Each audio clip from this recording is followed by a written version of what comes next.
Jadi tema kita hari ini adalah misteri Maria Orsik dan Phil Society. Apakah mereka ini mitos atau fakta ya? Nah, saya sempat cek ya di Beta Talks itu ternyata pernah ada pembahasan tentang Frill, tapi untungnya lebih berkutat di Fibonacci ya, di apa namanya yang satu ini barangkali bisa melengkapi yang sudah pernah di Beta Talks kan setahun yang lalu oleh Pak Nur Agustinus. Di sini saya memang hanya fokus pada keberadaan Frill Society sendiri ya. Dan langsung saja ya.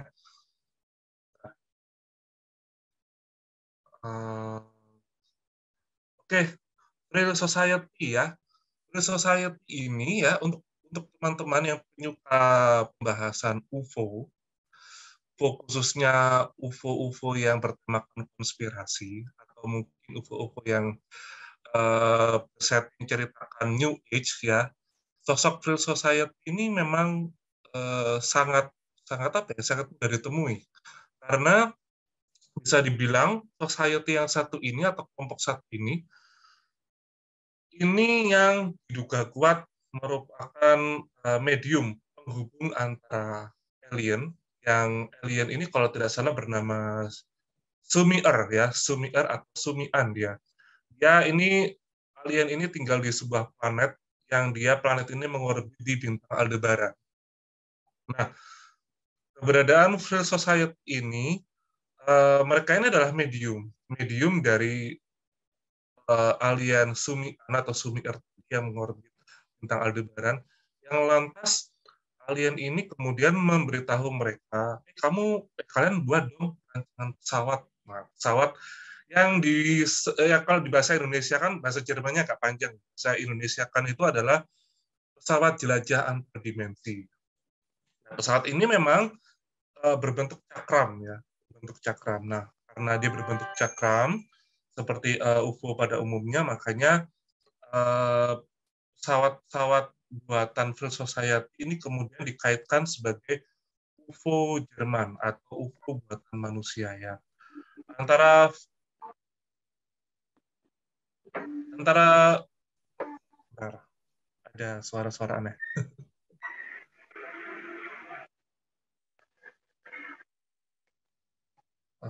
Sebentar ya, saya cari dulu asalnya. Oke, rasanya sudah aman. Oh, belum? Sebentar. Sebentar ya, saya cari dulu asal suaranya ini.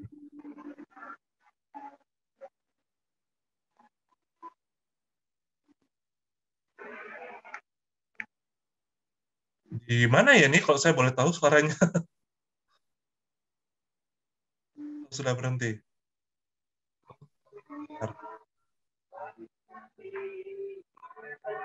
Astaga, sebentar.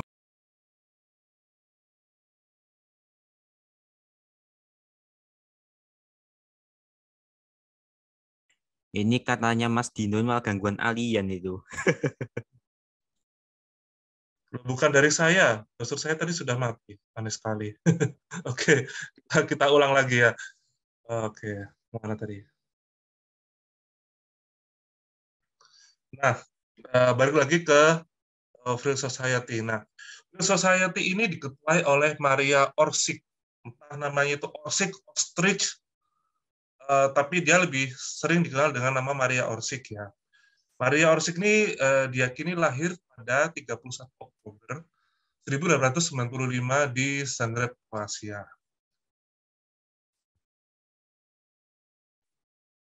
Nah, pada abad ke-20, Maria menjadi ketua dari All German Society of Metaphysics, jadi perkumpulan para metafisik yang ada di Jerman. Ini pada abad ke-20 ya. Nah, saya akan ajak teman-teman mundur ke belakang ya di tahun 1770-an.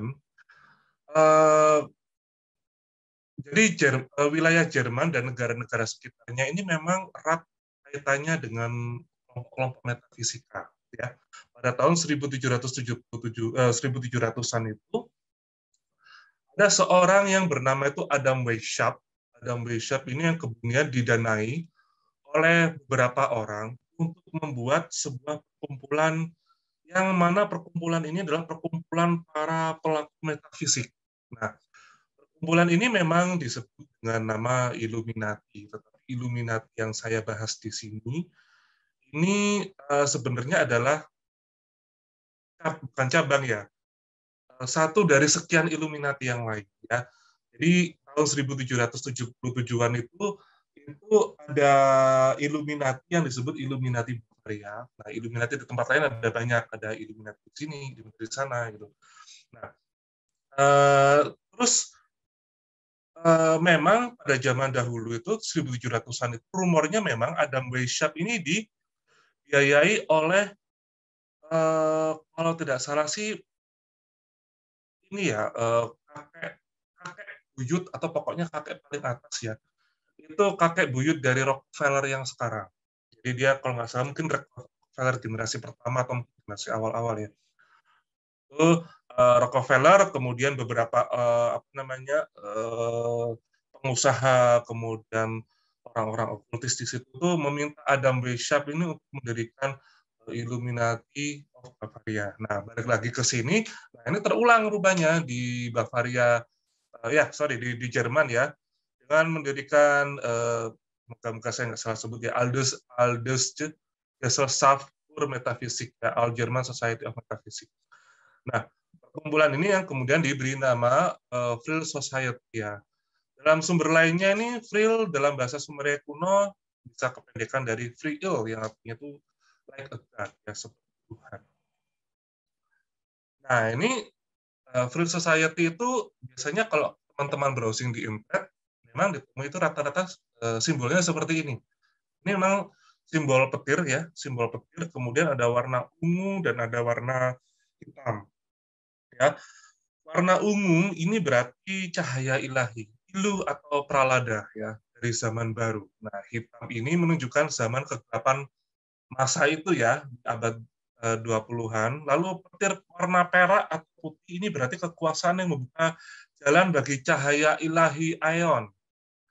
Jalan cahaya yang baru ya, di kegelapan dunia di abad 20. Lalu pada tahun 1922 dan 1945, petir itu disebut pula dengan Saeta Ilua. Di dalam lingkaran Vril ya, di dalam lingkaran Vril itu, atau yang berarti Saeta ini juga disebut sebagai petir. Jadi ini petir, kemudian ada warna ungu dan ada warna hitam. Nah, ini orang-orang yang diduga sebagai para petinggi Vril Society ya, ada Maria Orsic, ada Traute, Sigmund, dan Heike. Traute ini adalah nama yang paling umum di Jerman, sementara Sigmund ini adalah nama yang dikenal di legenda Valkyrie ya, legenda Valkyrie. Nah, kalau yang sebentar.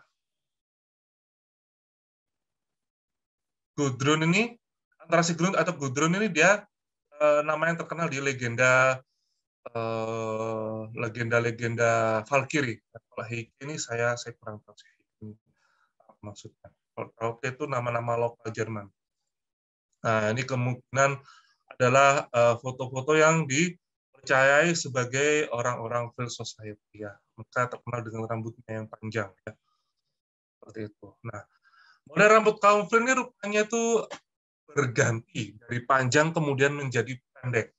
Nah, pada tahun 1922, rambut panjang ini memang dipakai sebagai identitas bahwa kaum yang tunduk patuh berambut panjang, kaum yang memberontak berambut pendek di tahun 1922 ya. Ini kalau saya nggak salah informasinya ya memang di Jerman itu sendiri ya. Nah, Vril lantas itu menghadirkan tren baru dengan menghadirkan model rambut pendek sebagai identitas kaumnya. Nah, jadi gini teman-teman, biasanya sepanjang yang saya tahu, adanya kelompok-kelompok metafisik ini selalu menghadirkan figur-figur yang dipercaya sebagai kalau tadi saya itu istilahnya yang saya tahu itu adalah Isais. Isais ini artinya adalah perwakilan ya. Misalkan seperti ini. Orang-orang spiritual laki-laki misalkan sering kali digambarkan dia berambut panjang gondrong, kemudian dia punya brewok gitu ya. Pakaiannya hanya kain sederhana ya. Nggak seperti kaos saya seperti ini atau nggak mungkin berkemeja. Pokoknya pakaiannya itu selalu berbeda gitu ya. Kita mungkin bisa melihat almarhum Lia Eden yang pakaiannya itu hanya kain ya seperti orang zaman dulu. Nah, itu adalah model-model yang diakini sebagai Isais. Isais ini sosok yang diyakini ini adalah jembatan antara manusia dengan uh, intinya intinya Isais ini adalah medium, semacam medium tertinggi ya. Jadi tren yang dianggap sebagai medium tertinggi. Nah, awalnya Frill ini rambutnya panjang semua sebagai identitas bahwa rambut panjang ini selalu berkaitan dengan Frill, lalu berkaitan dengan kaum-kaum yang istilahnya itu dekat dengan Tuhan dalam tanda kutip ya, dan atau medium perantara antara spiritual dengan angkasa luar sana. Spiritualnya itu diwakili oleh manusia mereka sendiri. Akan tetapi pada tahun 1920 ini ada pemberontakan bahwa mereka tuh sebaiknya memakai rambut pendek aja gitu. Lalu model Isais ini kemudian berganti jadi rambut panjang kemudian rambut pendek. Nah, ternyata ya gambaran yang rambut pendek ini justru kesalahan tafsir atas representasi dari Isais yang terdahulu. Jadi karena gini ya, beberapa kalau kita lihat track record dari kaum metafisik seperti ini, mereka tuh sebenarnya tuh ada benang merahnya sih. Benang merahnya ini bukan berarti oh ini nyambung sini gitu, enggak. Tapi karena mereka tuh terinspirasi dari yang sudah ada. Jadi kayak misalkan nih kayak medium zaman dulu banget itu mungkin identik dengan duduk di kursi, mungkin seperti saya kayak ini ya. Lalu diapit dengan 2 orang atau 3 orang. Nah, model Isai itu bisa dibilang tuh model orang-orang dianggap medium tinggi. Nah, kita juga menemui hal-hal semacam itu pada sosok yang pada era modern ini disebut sebagai saya kok lupa ya. Anjali ya. Jadi di era modern ini ada orang yang mengaku kontaksi bernama Anjali dan dia juga posenya juga sama. Dia duduk di kursi ya seperti ini gitu terus diapit 2 orang. Nah, rupanya rambut yang pendek itu kesalahan tafsiran atas representasi Isais yang ada. Karena mereka bingung Isais itu rambutnya pendek atau panjang sih. Akhirnya dari panjang kemudian pendek. Nah, kemudian ternyata keliru. Kita beralih kepada rapot model rambut frill ini. Nah, kita beralih kepada sekarang adalah urutannya. Bagaimana ceritanya kaum perempuan ini yang disebut frill ini lantas tertarik berkumpul di sebuah pondokan rembukan, kemudian kok bisa kemudian tuh direkrut oleh Hitler ya atau dipekerjakan oleh Nazi untuk membuat beberapa bentuk UFO buatan manusia. Nah, ini di sini ada urutannya ya. Jadi tahun 1917 ini Maria Olsik ini mendapatkan kontak telepati dengan makhluk luar angkasa dari bintang Aldebaran ya. Ini planet yang mengitari bintang Aldebaran. Seperti yang tadi saya sebutkan di awal bahwa alien ini atau mungkin bahkan planetnya ya ini dari namanya adalah Sumi-R atau Sumi-R. Sumi-R atau Sumi-An ya, sorry antara 2 nama itu. Nah, Maria Orsik ini rupanya alien ini yang alien mengontak ini rupanya berbahasa Sumerian kuno. Nah, Maria ini nggak ngerti ini gimana sih artinya gitu. Kemudian dia meminta tolong oleh Sigtun atau Gudrun tadi untuk menerjemahkan Sumeria kuno. Nah ini Sigrun dan Traute rupanya yang menerjemahkan ya. Lantas sudah dapat pesan-pesannya. Kemudian Frill ini kolaborasi dengan kaum yang namanya itu Tula dan Die Herren vom Schwarzenstein atau The Lord of Blackstone. Ya. Tula ini menarik. Tula ini menariknya ini adalah dia ini kelompok okultis sebetulnya. Kelompok okultis tapi dia juga bergerak di bagian politik. Dia juga mengontak orang-orang kayak pengusaha-pengusaha terkenal, pejabat-pejabat penting. Nah, Toula ini yang kemudian bisa dibilang itu kayak 11-12 dengan partai yang kemudian disebut Nazi, ya. Seperti itu. Ada yang mengatakan bahwa Hitler itu juga orang dari Toula Society. Nah, kemudian Frill yang cewek-cewek tadi itu berkolaborasi dengan Toula dan berkolaborasi dengan Die Herren von Sachsenstein atau The Lord of Blackstone. Sayangnya untuk Die Herren ini, saya minim sekali mendapatkan informasinya, kecuali bahwa mereka itu disebut atau di bahasa Inggrisnya itu artinya adalah The Lord of Blackstone. Nah, ini adalah pesan yang dipercaya sebagai pesan dari alien-alien itu pada Maria Orsik, ya. Ini huruf-hurufnya seperti ini. Ini kalau teman-teman pernah menyimak ulasan saya tentang mitos UFO dari mitos UFO dari masa ke masa, tulisan ini agak mirip-mirip dengan tulisannya seorang cenayang juga yang bernama Helena Smith. Ya, Helena Smith ini mengaku dia sudah astral projection sampai Mars. Di Mars dia bertemu dengan dua jenis ras, yaitu Ultramars, dan yang Ultramars ini orang-orang Mars yang badan gede. Satu yang keduanya adalah ya cuman Martian aja, orang-orang Mars biasa yang berbadan normal seperti mereka. Nah, Helen Smith juga dia menulis dengan huruf-huruf seperti ini, ya. Nah, ini tentang Toula Society, ya. Ini perkumpulan okultisme Jerman, ya. Didirikan di Munich pada tahun 1918 oleh Adam Bauer yang menamakan dirinya Rudolf Freiherr von Sendendorf. Sorry kalau ribet. Nah, kelompok ini juga kelompok antisemit. Ini juga sama seperti Nazi, ya. Dia antisemit dan memiliki hubungan dengan Adolf Hitler melalui partai Nazi. Nah, kegiatan Toula ini sama politisnya dengan okultisme atau sama politisnya dengan Nazi. Jadi mereka okultis, tapi juga mereka mendekati para pejabat.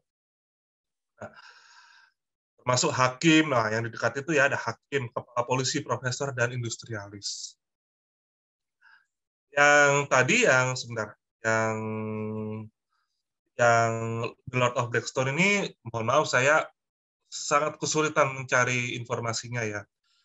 Blackstone ini juga disebut dengan DHVSS, ya, DHVSS.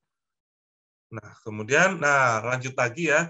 Jadi dari kontak tahun 1917 ini, 2 tahun kemudian, Maria dan anggota Frill Society mengadakan perkumpulan di sebuah pondok kecil di daerah Berchtesgaden untuk membicarakan sebuah rencana perjalanan ke Aldebaran untuk bertemu alien-alien yang sudah mengontak mereka. Dari diskusi itulah kemudian muncul ide untuk membuat pesawat UFO. Nah, pesawat ini kemudian berhasil dibuat pada tahun 1922. Pesawat ini tuh sebenarnya disingkat JFM, ya. Nanti teman-teman bisa cari JFM ini kepanjangan dari apa, karena bahasa Jerman, dan untungnya pesawat ini disingkat gitu loh. Jadi ada, ya, katanya memang JFM UFO, nanti kalian bisa browsing sendiri. Nah, tahun 22 ini pesawat ini sudah berhasil. Tetapi saya perlu mengingatkan kepada teman-teman semua bahwa Frill Society ini adalah kumpulan orang-orang non-scientist. Mereka memang medium, ya. Mereka memang medium, ya. Mereka bukan saintis, ya. Mereka bukan saintis. Nah, kemudian sebentar. Nah, rancangan pesawat antar dimensi buatan Frill Society, ya, ini berbentuk cakram dengan 3 lempeng di dalam. Ya. Ini cara kerjanya yang saya dapat. Saya dulu dapat ini dari situs yang namanya, mungkin teman-teman pada tahu, ya, namanya itu Gray Falcon. Penulisnya namanya Rob Arden, ya, Rob Arden. Nah, Gray Falcon ini memang yang sering kali menulis tentang Nazi, okultisme, kemudian semacam Frill Society ini. Dia cukup banyak memuat foto-foto Nazi. Uniknya dia juga menyertakan bahwa ini foto yang asli dan ini foto yang palsu. Jadi jadi ini menarik lah, ya, terlepas apakah ini beneran Gray Falcon ini sangat kredibel atau tidak, tapi dia berani membuat perbandingan, ini foto UFO nasi yang palsu, ini foto UFO nasi yang asli. Nah, ini seperti ini pengertiannya. Yang kanan ini hanya ilustrasi saja ya, bukan fotonya dia yang bulan, bukan rancangan yang bulan.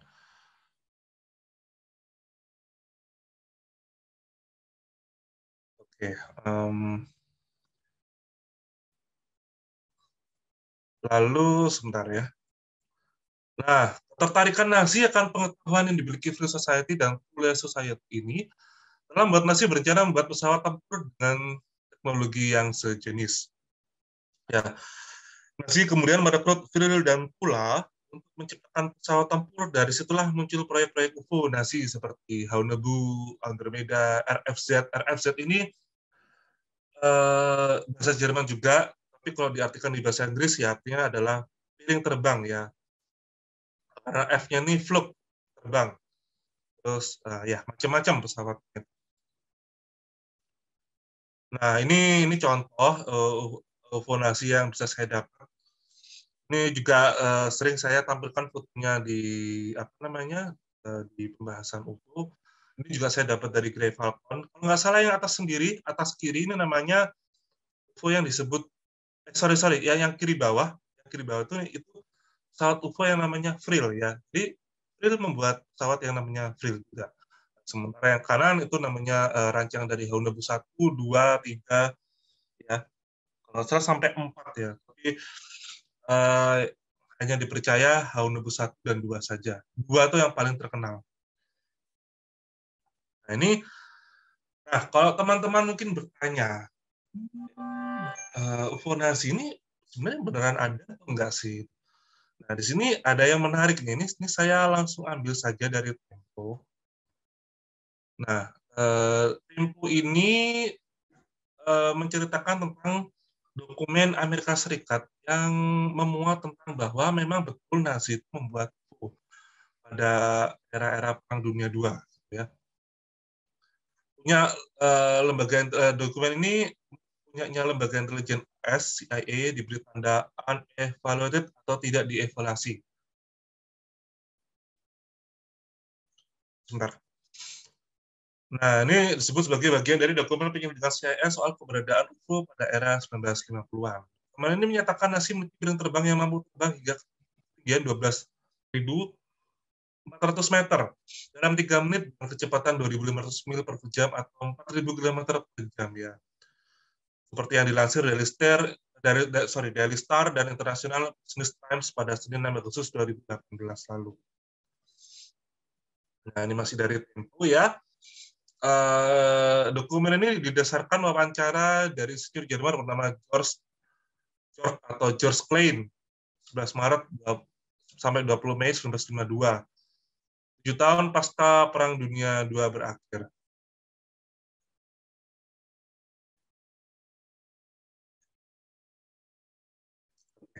Menarik. Nah, klasifikasi file ini dan testimoni Klein muncul dalam pemberitaan media di Yunani, Iran, dan Kongo. Ada konfirmasi dari juru bicara CIA soal adanya dokumen itu. Jadi karena sebab itulah masih dalam ranah belum dievaluasi. Nah, menurut dokumen ini klaim Reich atau ya Nazi Jerman itu sukses melakukan uji coba pesawat terbang di Praga ya, 14 Februari 1945.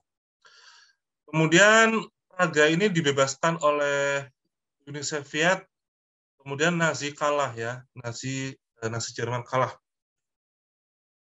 Nazi Jerman kalah kalau tidak salah pada bulan Mei. Nah, kemudian menurut Klein, piring terbang ini kemudian dikembangkan oleh Rusia. Terus sampai saat ini belum ada dokumen yang terbangnya di publik. Tapi mungkin teman-teman bisa melihat kalau di googling ya, kalian mungkin bisa mencari apa yang namanya itu Avrocar ya. Tulisannya itu AVRO car mobil gitu, Avrocar. Itu ada videonya Avrocar terbang, Avrocar mendarat. Avrocar ini adalah pesawat, kalau tidak salah sih satu awak yang dia bertenaga baling-baling. Tenaga baling-baling ya. Dia bisa terbang berbentuk cakram ya, berbentuk cakram. Seperti itu. Yang disebut juga dianggap sebagai ini teknologi hasil proyek paperclip mungkin. Apa nanti saya akan menjelaskannya di bagian-bagian agak akhir. Nah, menariknya setelah Nazi mengalami kekalahan besar di Rusia, kan di dalam timeline ini kan Mario Orsi kan masih ada di situ. Nah, karena sudah gonjang-ganjing ini ya, gonjang-ganjing karena kekalahan tersebut, orang-orang ini kemudian lantas mencari tahu di mana Vril utama Maria Orsi berada. Apakah Vril kemudian bekerja sama dengan Amerika Serikat atau Rusia, ataukah bagaimana? Nah, ketika Mei 1945, Jerman kan menyerah pada sekutu. Hitler kemudian dikabarkan bunuh diri, aset-aset Nazi banyak digantikan, beberapa ilmu Nazi pun ada yang lari ke negara lain, bahkan ada yang malah memihak sekutu. Ini dari Operation of Paperclip. Lalu di tengah kecaman seperti itu ada sebuah pertanyaan yang penting yang jelas tidak bisa dilewatkan ya. Pertanyaan itu adalah mana perginya Maria Orsik setelah itu. Nah, rumor perginya Maria Orsik ini memang seperti asal-usul Free Society sendiri ya, juga sama misteriusnya. Dipercaya ada sebuah surat ya yang ditandatangani oleh Gudrun ya. Gudrun tadi itu salah satu petinggi dari Free Society. Ya, suratnya seperti ini sih. Tidak ada resolusi gambar yang lebih terang daripada ini. Tapi dalam surat ini kemudian tertulis bahwa kami semua tidak akan tinggal di sini lagi, tidak akan tinggal di bumi ini lagi. Nah, ada yang beranggapan bahwa Free Society dan Maria ini lantas pergi dengan pesawat mereka itu untuk menuju ke Aldebaran. Ya. Menuju ke Aldebaran menemui alien-alien yang sudah membuat rancangan pesawat itu sendiri. Nah, ini ya setelah Jerman kalah, apa yang terjadi ya. Setelah Jerman kalah, kemudian ada yang namanya Operation Paperclip pada kira-kira pada tanggal 20 Juli 1945 ya. Rumor mengatakan bahwa Paperclip ini sekitar antara Mei atau Juli.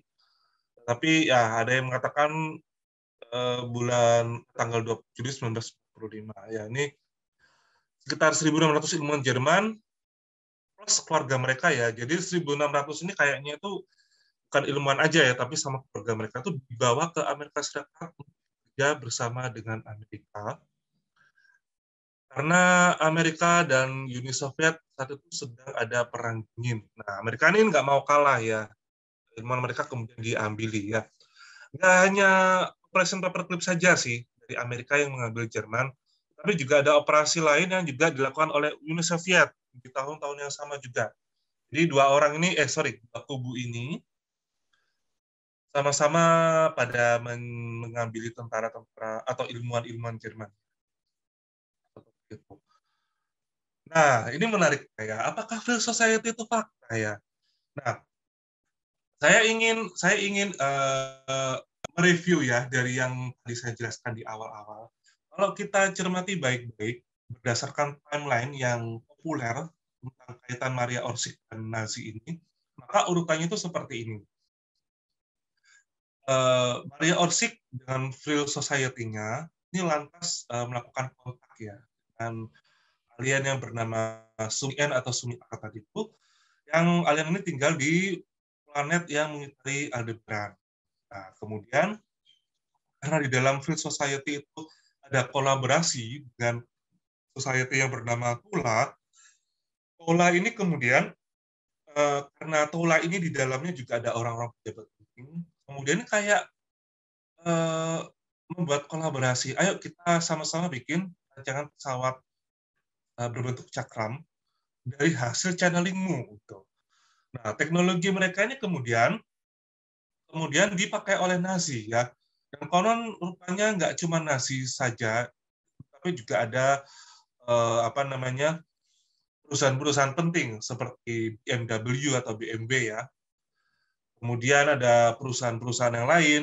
Nah, salah satu yang mereka buat saat itu teknologi adalah membuat alat yang disebut dengan tachyonator. Tachyonator ini alat yang bisa membuat benda itu bisa bergerak sangat-sangat cepat.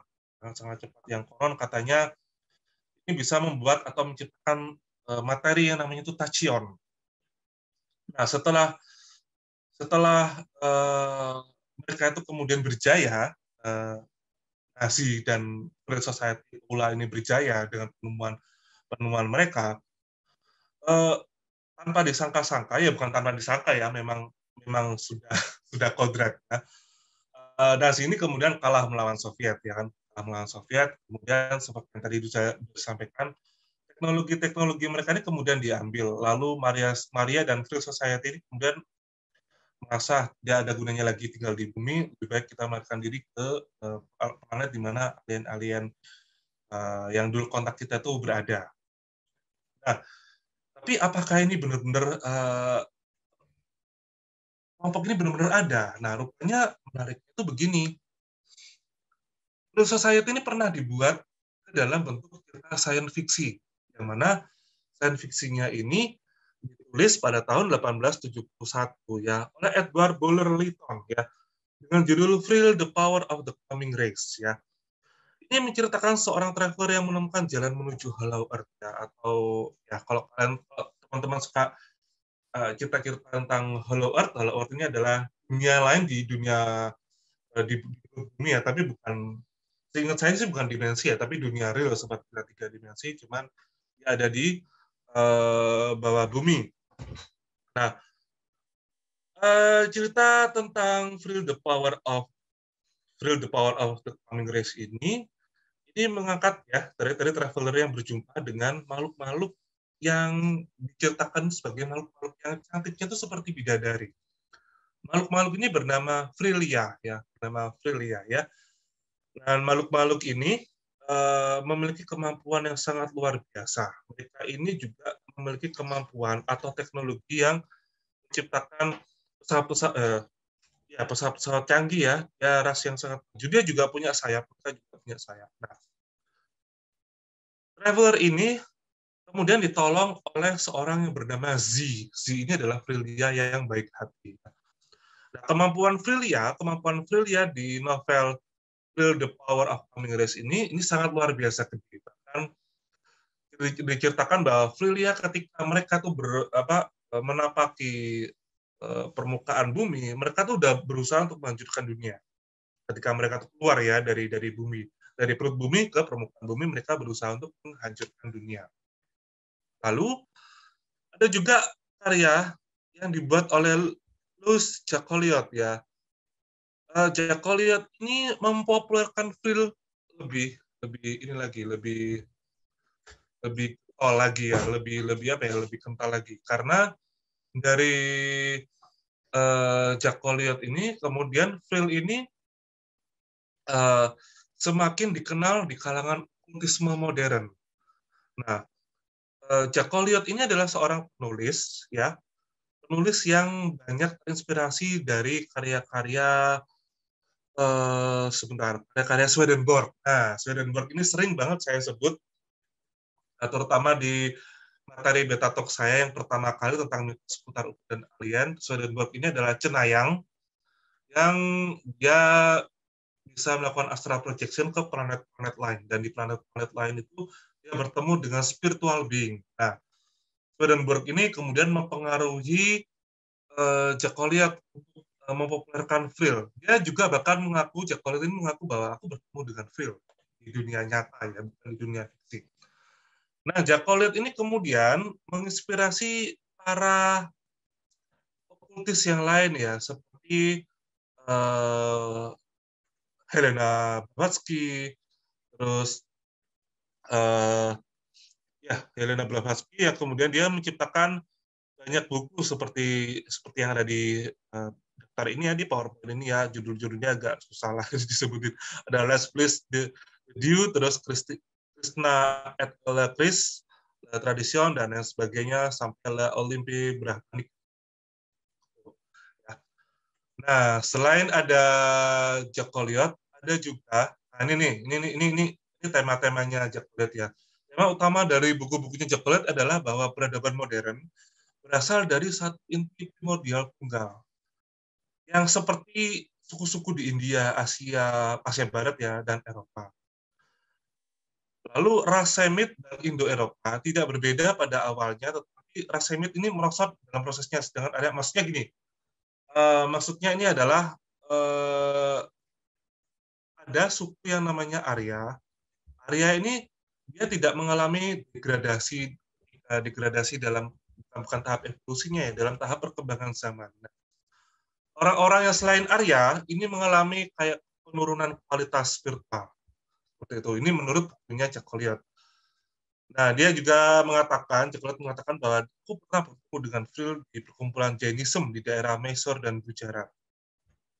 Nah, Helena Blavatsky ini juga menggunakan konsep Frilia juga dalam bukunya yang berjudul The Secret Doctrine yang dibuat pada tahun 1888. Oke. Nah, di sini tuh menceritakan energi Friel ya, ini berganti nama menjadi Masma ya, energi Masma. Energi ini membuat Atlantis menjadi hidup dan bergerak. Ini menurut ceritanya Blavatsky yang terinspirasi dari karya Collier. Ya. Terus, nah, kemudian kita mungkin akan bertanya-tanya ya, terus sebenarnya yang mempopulerkan isu bahwa Friel Society ini ada hubungannya dengan Jerman itu siapa itu? Nah, ini ada dua pengarang ya. Ini yang saya kira, saya anggap dua orang ini tuh bertanggung jawab ya, cukup bertanggung jawab yang membuat seolah-olah Friel ini ternyata ada kaitannya dengan Jerman. Terus ini adalah Louis Pavel dan Jacques Berger ya. Mereka membuat karya yang berjudul The Morning of the Begisian. Nah, ini dibuat pada tahun 1960. Nah, keberadaan Friel diangkat dalam sebuah tulisan oleh Jacques dan Louis Pavel. Oke, mereka mengklaim bahwa Friel itu adalah sebuah komunitas rahasia dalam Pranazi. Nah, ini kan sama dengan yang sudah saya ceritakan dan sama dengan yang mungkin teman-teman sudah pada tahu tentang Friel Society dan kaitannya dengan Nazi Jerman. Nah, mereka berasumsi bahwa Friel Society itu berkerabat erat dengan perkumpulan bahasa Inggris Hermetic Order of the Golden Dawn. Ya, ini memang kalau kita bagi penyuka teori konspirasi ya, mungkin ini sedikit ya saya kurang tahu apakah ini akan membawa kecewaan atau ini membawa fakta baru atau membawa semacam nggak benar gitu. Siapa tahu bahwa mereka berdua ini memang bertemu dengan Friel yang asli. Kemudian cerita tentang Friel ini disamarkan ke dalam novel cerita sains fiksi. Nah, itu yang tergantung masing-masing nanti orang menerima kabar bahwa rupanya Friel Society dan Jerman ini kok bisa erat kaitannya atau kok bisa ada kaitannya nih ya karena karyanya mereka The Morning of the Magicians. Nah, kemudian ada beberapa hal yang satu atau dua hal lagi ya yang bisa kita cari tahu di internet ya tentang sosok-sosok tokoh-tokoh perempuan yang ada di Friel Society itu ya. Oh ya, ini satu lagi buku yang menceritakan Society ya. Ini karya William Hinson.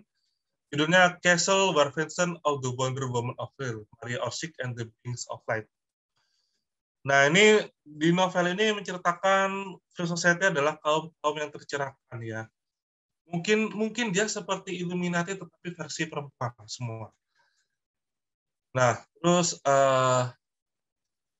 ini juga ceritakan juga orang-orang Friel mencari hubungan dengan para penghuni Hollow Earth ya, atau mungkin yang teman-teman kenal dengan Inner Earth Civilization di pembahasan UFO dan alien. Nah, ini yang beberapa model yang tadi yang kita lihat. Kalau teman-teman mencari Friel Society di internet ya, kalian akan dihadapkan dengan perempuan-perempuan yang berpose atau yang ya perempuan-perempuan menarik seperti ini ya. Rupanya beberapa perempuan yang ada di modelnya Friel Society itu yang kalian temui di internet itu adalah bintang-bintang iklan ya. Misalkan yang sebelah kiri sendiri ya, ini sebenarnya adalah ibu dari Uma Thurman. Uma Thurman seorang artis dan ini adalah ibunya. Sebenarnya sedangkan yang kanan itu juga adalah seorang artis. Ini memang saya ambil posenya dia yang begini ya, karena sebenarnya ada posenya dia yang lain lagi. Tapi itu ada di situs yang mana situs tadi itu saya ubek-ubek hilang sudahan.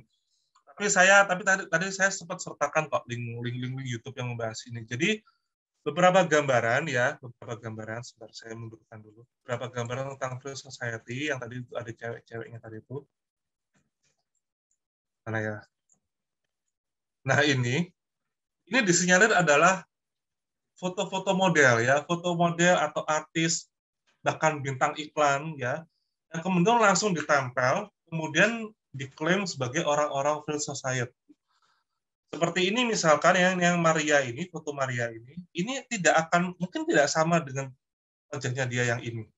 Ini rupanya juga disinyalir juga sebagai artis. Artis siapa ini saya juga tadi lupa namanya. Nah ini agak sama dengan yang gambar yang tadi cewek yang terakhir tadi sebelahnya ibunya Uma Thurman tadi ya. Nah ini, jadi memang agak mengecewakan memang ternyata kok seperti ini. Nah cuman begini masalahnya ya. Sebelum kita mengatakan bahwa berarti film ini bohong dong gitu. Kita akhirnya tiba pada beberapa versi yang bisa kita ambil ya. Pertama, kita akan ambil dari sisi bahwa Frill ini nggak pernah ada ya. Frill ini memang diyakini sebagai buku hasil dari karya orang yang tadi yang bernama sebentar, saya bukan Jekoliat, Edward Lytton ya, Lytton. Ini Frill adalah semata-mata memang hanya karya seorang Lytton yang kemudian karya ini menarik bagi orang bernama Jack Collier, yang kemudian Jack Collier ini menarik bagi orang yang bernama Helena Blavatsky, yang kemudian cerita-cerita Frill ini kemudian teradaptasi dalam cerita yang makin dipopulerkan oleh Lewis dan Jacques. Nah, kemudian semakin eratlah hal-hal yang berbau Free Society memang berkaitan dengan Fibonacci. Atau bahkan gini, Frill ini memang beneran ada. Frill ini beneran ada karena seperti pengakuan dari Jack Collier ini, dia mengaku bahwa saya bertemu Frill. Dia memang bertemu dengan Frill yang asli di daerah Mysore dan Gujarat ya. Bahkan Blavatsky ini juga mengatakan bahwa Frill ini adalah kelompok yang dia temui asli dan dia orang yang baik hati. Nah, mereka ini adalah orang-orang yang baik hati. Nah, jadi ini ada dua versi. Yang pertama yang memang Frill ini sebagai hanya karya fiksi yang kemudian dikaitkan dengan keberadaan Fibonacci lewat karya-karya fiksi itu, atau Frill ini memang beneran ada. Beneran ada, lalu Frill ini ditemui oleh para penulis-penulis tadi ya, lalu diceritakan dalam karya-karya fiksi.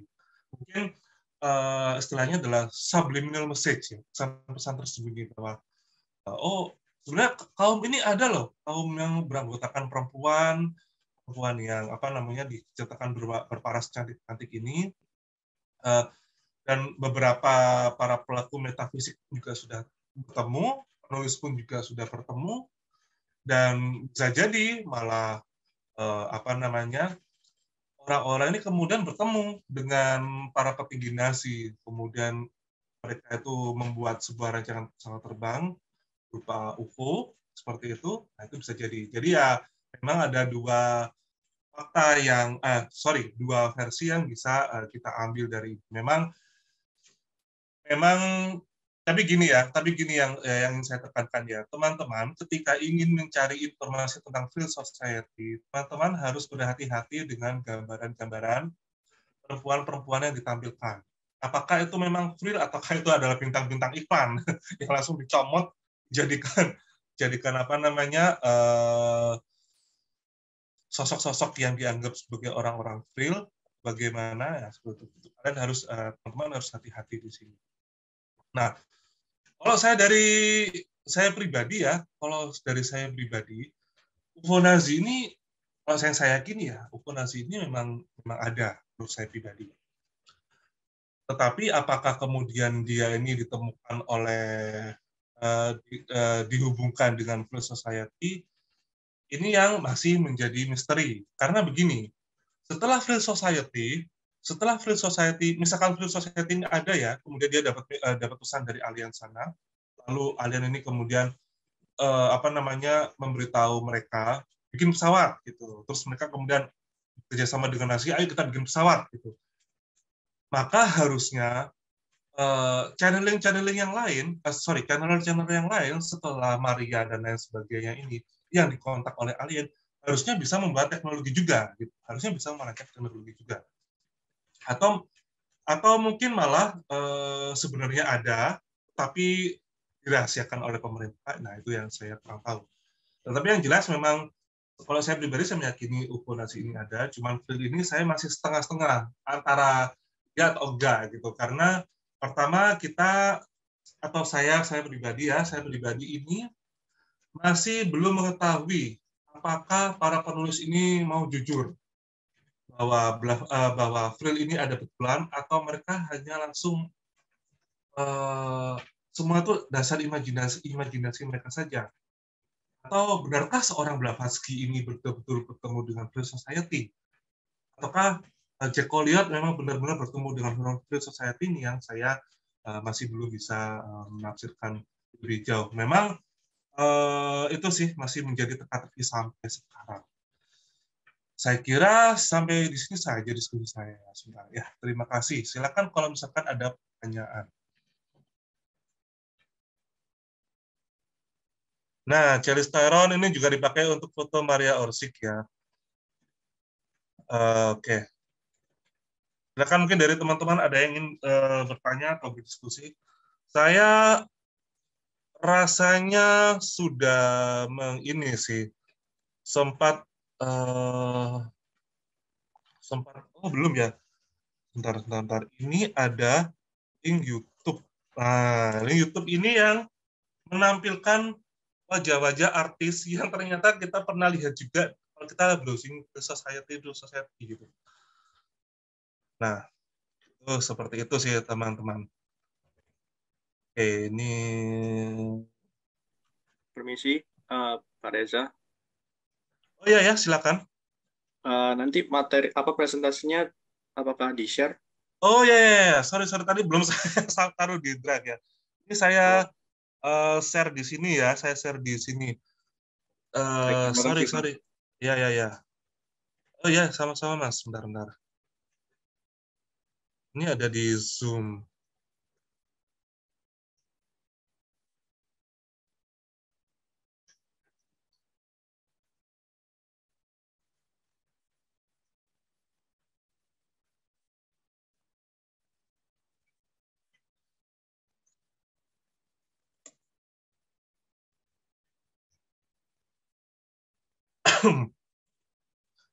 Nah itu sih, jadi ya, ini saya akan baca beberapa komentar ya.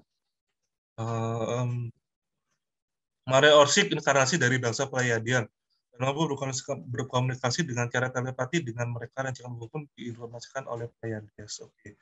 Ya, ada yang mengkaitkan orang-orang Frill ini karena perempuan semua itu gak ada yang bernama itu Semyase. Semyase ini yang mengontak George Adamski kalau saya nggak salah ingat ya.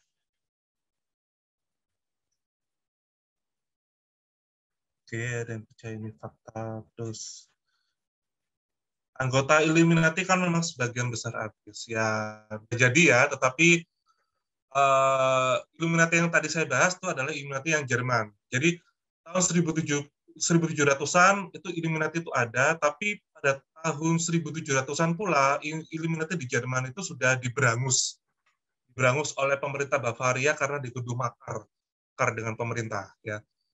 Tapi Illuminati yang saya sampaikan tadi itu bukan Illuminati secara keseluruhan. Jadi banyak sekali Illuminati seperti hanya kita ngomongin Freemason. Banyak sekali Freemason yang ada di belahan dunia.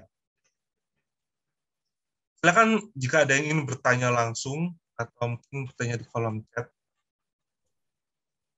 Mas Reza, mohon izin memberi tanggapan ya. Oke, silakan Mas Andi. Bisa gimana kalau isu-isu mungkin free society segala macam itu mungkin saja itu sebuah decoy untuk memecah fokus lawan yang mungkin sengaja dibuat ya untuk memecah fokus lawan, entah itu Soviet atau US gitu. Yang pertama, yang kedua mungkin ini ya masih dekat-dekat Frill, cuma bukan Frillnya sendiri. Kenapa kalau seandainya flying saucer atau ya pesawat alien lah namanya ya, Mhm. itu merupakan proyek rahasia militer suatu negara yang seperti disebut tadi kan juga disebut proyeknya Jerman yang diambil Soviet yang juga diambil Amerika, kalau nggak saya nggak salah dengar ya, ya gitu ya. Mhm. Kenapa semuanya bersepakat untuk bentuknya tuh piring terbang? Ya mungkin di sini ada yang mungkin pakar aerodinamika atau penerbangan ya. Emang kok bentuknya itu flying saucer tuh memudahkan penerbangan bagaimana? Terima kasih. Oh ya ya, ini pertanyaannya Mas Andi yang kedua itu sama seperti yang pernah saya pikirkan tahun 2011-an 2009 ya. Oh, saya juga sempat bertanya-tanya, kenapa sih semua rasa-rasanya itu alien itu sepakat pesawatnya bentuknya itu bentuk-bentuk geometri matematika, ada bulat, ada spare bulat, ada cakram ya, disc, ada spare ini globe, ada silinder tabung, ada triangular segitiga atau triangle ya, atau ya semacam itu sih.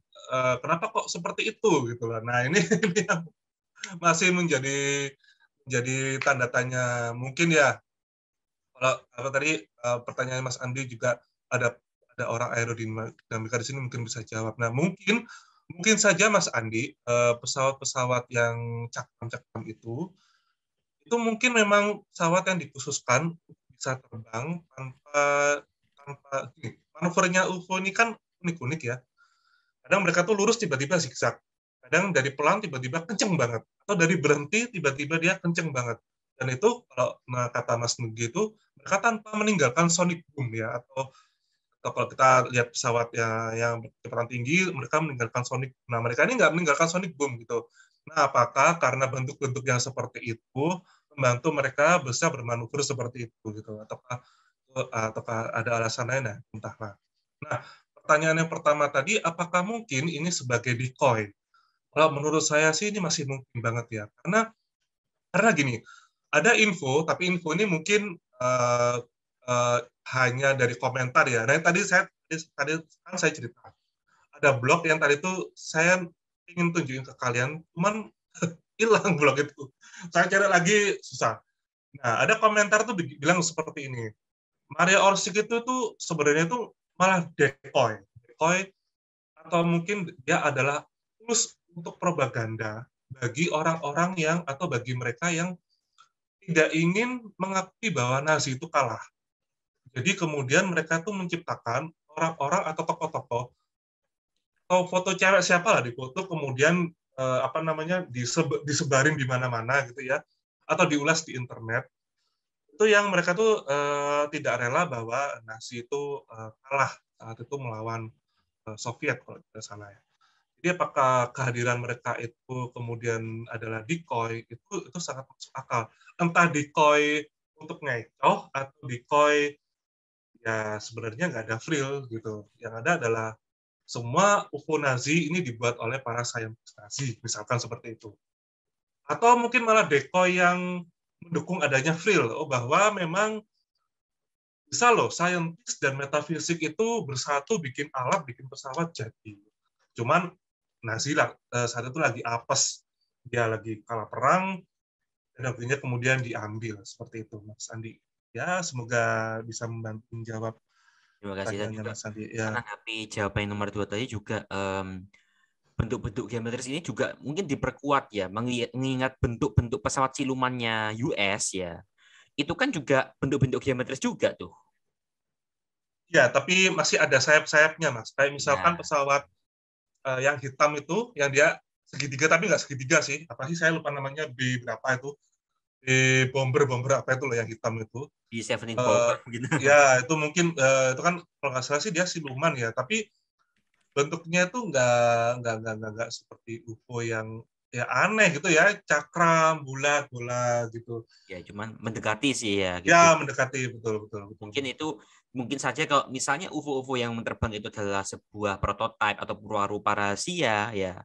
Ya mungkin saja itu kalaupun memang lebih canggih, mungkin terlalu mahal untuk diproduksi dengan jumlah banyak sehingga mungkin Nah, ada downgrade gitu ya. ya itu sangat masuk akal, Mas Andi. Jadi memang kenapa sih kok kita lihat tadi misalkan foto-fotonya UFO Jerman, kok cuma satu, dua doang gitu. Ya mungkin tadi tuh masih perwarupa ya. Jadi hanya cetak terbatas, boro-boro mau diproduksi lebih, ternyata mereka malah kalah. Nah, tapi ada kritik juga, Mas Andi, dari majalah namanya itu Popular Mechanica. Itu majalah tentang angkasa ya. Dia memberi kritik. Dia kayak nggak salah sih, majalah ini nggak percaya bahwa Nazi itu punya UFO. Mereka tuh memberi kritik itu gini.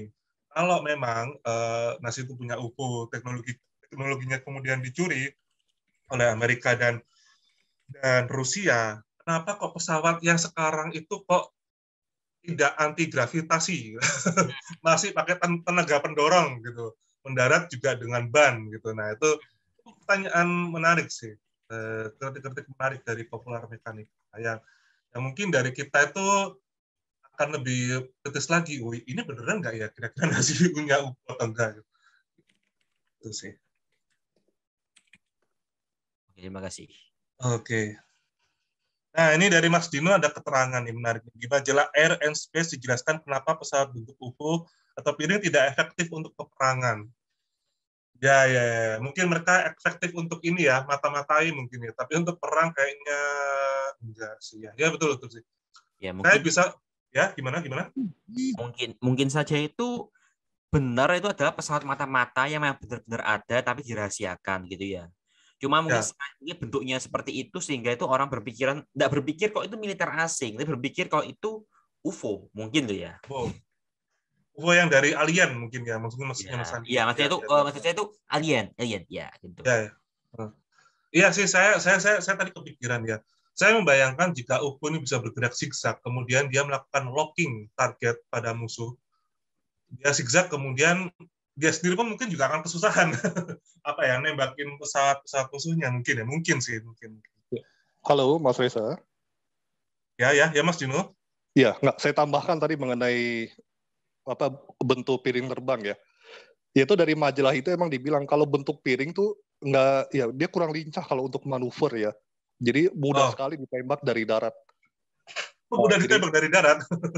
mudah ditembak dari darat karena dia kurang lincah kalau bentuknya bundar seperti itu.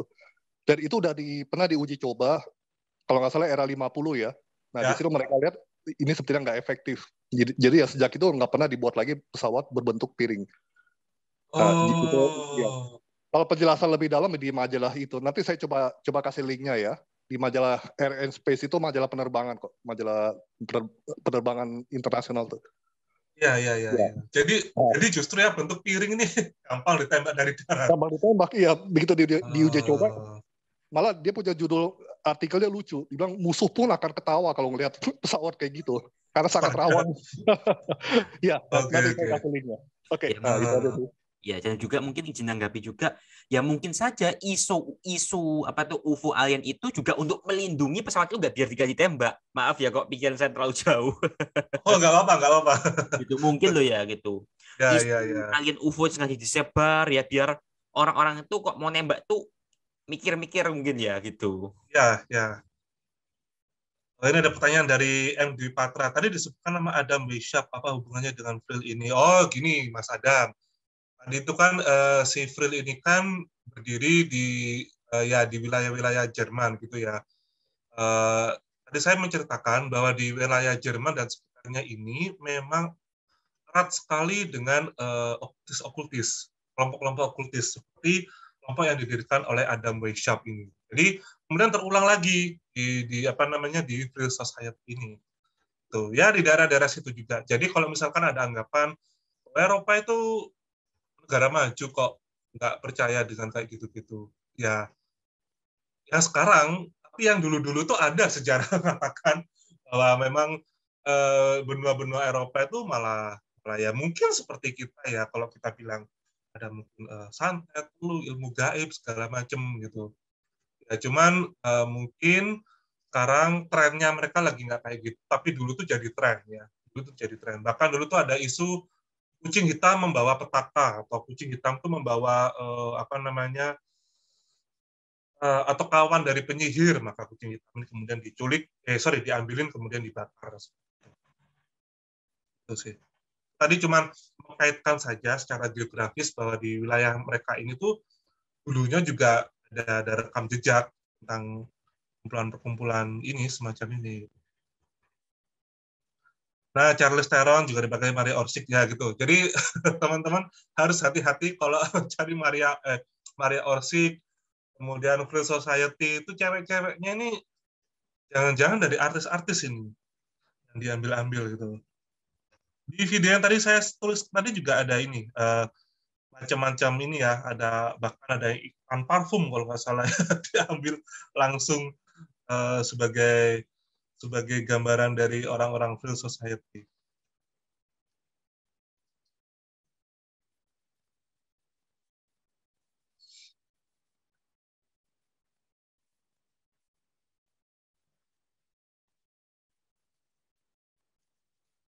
Nah, silakan mungkin ada yang ingin berkomentar atau berpendapat lagi. Tapi memang sangat menarik ya, seandainya Frill ini memang ada, Frillnya Maria tadi ya memang ada, kemudian dia kolaborasi dengan Nazi, ini akan menjadi kayak semacam harusnya ini jadi spirit yang bisa diulang oleh para pelaku metafisik yang lain untuk bisa kolaborasi dengan saintis. Siapa tahu seperti itu.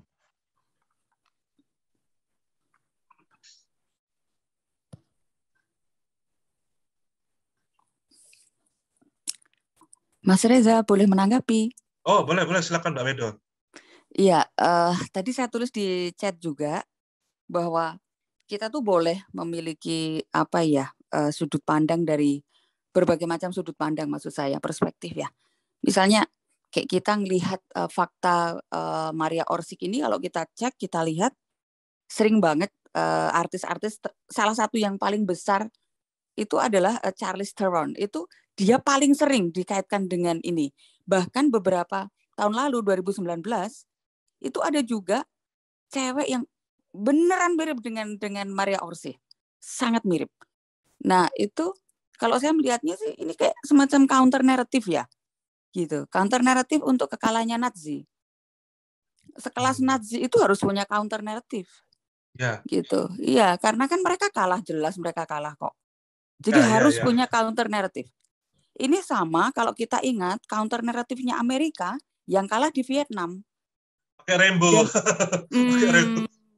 Ya, dan banyak juga grup-grup bahkan negara-negara besar begitu ya, yang jelas kalah tapi mereka maunya ada counter naratif. Gitu. Iya, dan counter naratif.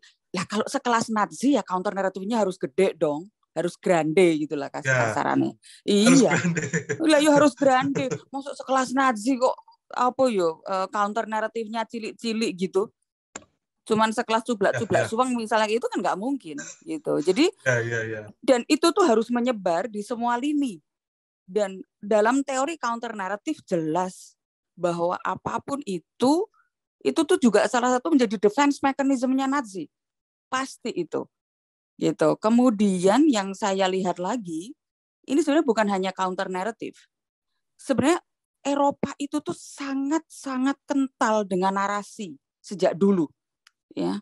Jadi jauh sebelum Masehi itu tuh sudah sangat kental dengan narasi seperti ini sebenarnya Eropa itu. Saya kasih contoh saja, sampai sekarang itu masih ada yang namanya superstition ya. Jadi tahayul itu tuh masih ada. Gitu sampai sekarang sebenarnya. Ini tidak berakhir di Eropa. Saya pernah cerita ini di Beta UFO juga waktu itu, narasumbernya Mas Nur Agustinus, bahwa di Iceland, di Islandia sampai sekarang yang namanya tahayul itu tinggi sekali. Gitu. Jadi orang Islandia itu sampai buat survei loh, nggak main-main surveinya. Apakah Anda percaya dengan kurcaci, manusia kecil? Dan mereka percaya, 57% percaya.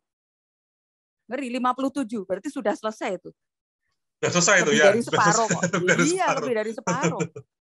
Gitu. Dan itu mengagetkan sebenarnya bukan hanya kita-kita yang di luar Iceland, tapi orang-orang Eropa sendiri gitu yang lebih dekat dengan Iceland itu mereka antara kaget dengan tidak gitu, karena Iceland sendiri itu kan orang Viking sebenarnya penghuninya. Ya. Dan Viking ini kan terkenal sebagai sea voyager.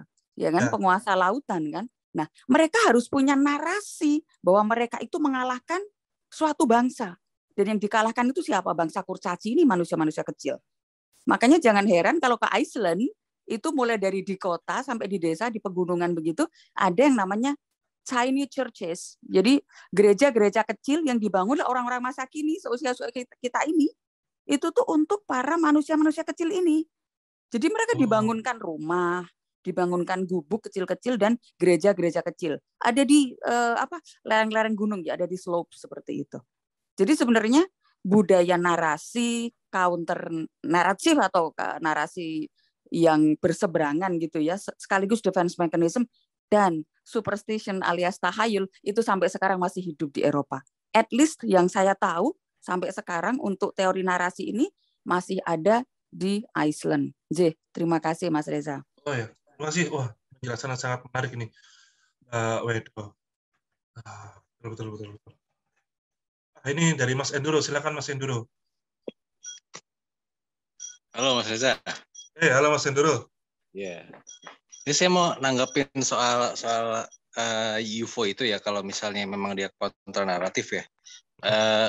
Kalau tadi saya dengar komentarnya dari Om Dino ya kan soal yang uji coba tahun 50-an tuh UFO kan dianggap tidak ideal gitu buat penerbangan gitu dengan bentuk kayak yang seperti cakram itu kan, seperti kita tahu flying saucer itu kan. Kalau memang teknologinya masih pakai teknologi penerbangan yang sekarang seperti roket gitu kan propulsinya atau afterburner kan, kita melihat misalnya objeknya seperti ini. Misalnya ini kan di piring terbang kan. Kan yang kita tahu kan nggak ada exhaust-nya kan gitu kan. Kalau kita lihat misalnya exhaust-nya di bawah gitu kan. Kayak pesawat atau roket itu kan pasti terbangnya bertolak belakang dengan arah exhaust-nya gitu. Misalnya exhaust-nya di sini, dia pasti terbangnya lebih mudah untuk ke atas gitu kan. Untuk dia tilt ke kiri atau ke kanan atau ke depan ke belakang gitu kan, dia pasti butuh waktu dong untuk nggak mungkin dia exhaust-nya di sini terus dia terbang ke sana gitu kan. Gaya dorongnya pasti nggak mungkin gitu kan. Dia pasti butuh, kalau misalnya gerak zigzag harus ke sana terus tiba-tiba ke kiri ke kanan kan, harus di sekelilingnya ada exhaust kan buat gaya pendorong gitu kan.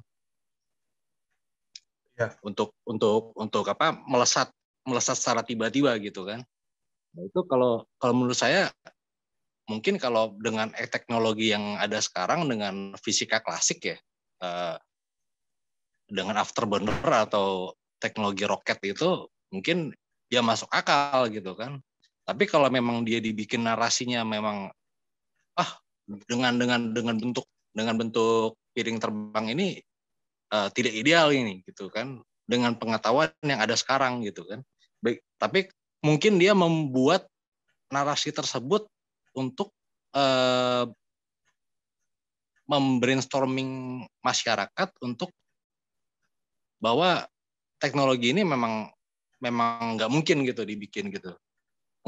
Mungkin untuk menutupi bahwa mereka sudah membuat teknologi yang lebih canggih daripada teknologi afterburner. Kalau menurut saya sih seperti itu. Ada kemungkinan sengaja narasi tersebut dibuat agar seolah-olah orang percaya, oh iya ya nggak mungkin ya dengan model piring terbang ini menjadi sebuah model pesawat yang ideal untuk terbang dengan manuver yang begitu hebat gitu. Menurut saya sih begitu Mas. Mungkin mereka sudah membuat teknologi yang lebih canggih tapi sengaja membuat narasi itu untuk menutupi Bahwa sebenarnya memang efektif gitu ya mungkin ya.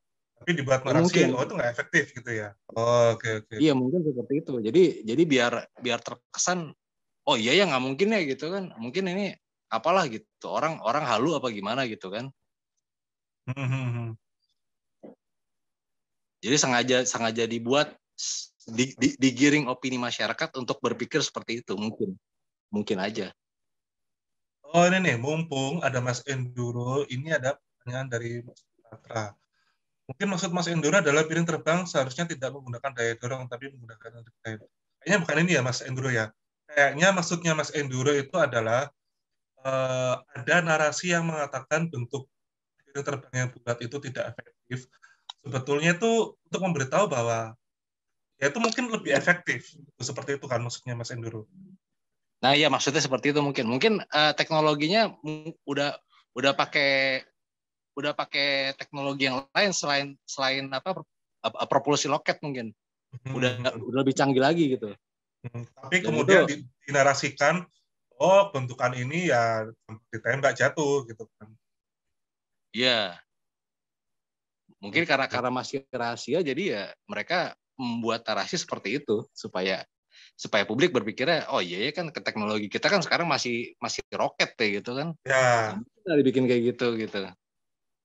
Dibikin aja lah narasi kayak gitu biar orang-orang pada nggak tahu gitu. Mungkin aja mungkin. Ya. Terima kasih Mas Enduro. Ya. Saya sambil manjat ke atas. Oh ini nih ada Mas Gatot kata orang Islandia itu punya budaya namanya saga dan usianya ribuan tahun. Itu cerita-cerita orang dulu dituangkan dalam tulisan dan itu yang paling lama di Eropa. Oke.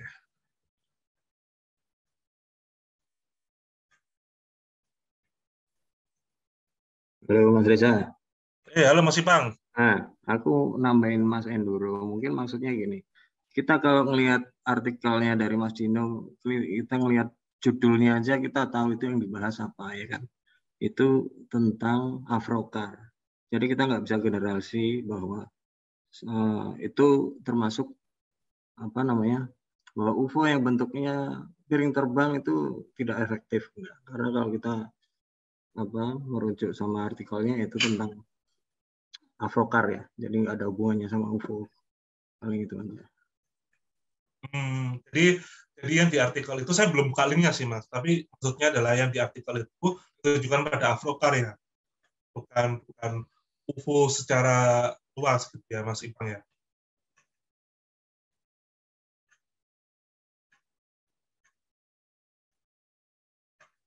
Mas Ipang.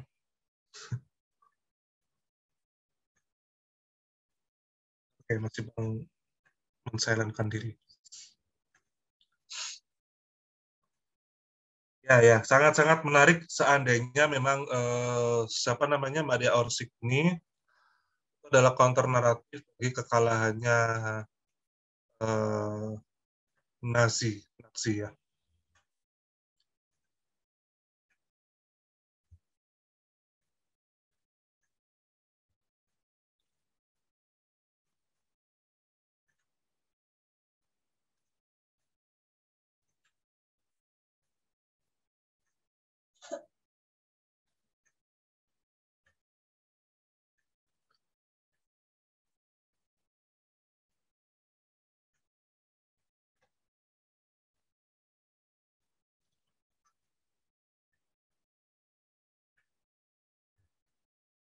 Ada lagi yang ingin bertanya?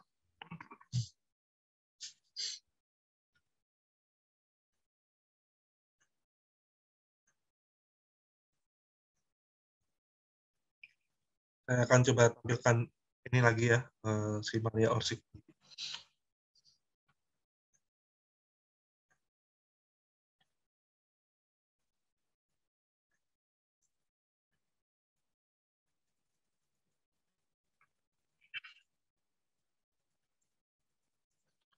Cuman kalau ini adalah counter naratif, ini counter naratif yang menurut saya ini paling niat ya. seandainya ini para April dan Maria ini tidak pernah ada. Ini paling niat ini sampai huruf-hurufnya gini. Terus sampai ada kayak potong rambut dari yang panjang kemudian ke pendek sebagai kaum perlawanan. Terus sampai mereka berani ya menggunakan foto artis. Atau mungkin tadi saya sempat mikir gini sih, ini ada ya, tetapi ada pihak-pihak tertentu yang kemudian mencemar nama baikan April. Mereka kemudian mencomot foto-foto artis, kemudian dimasukkan ke dalam nama-nama ini, Maria Traute, Sigrun, Gudrun, Heike.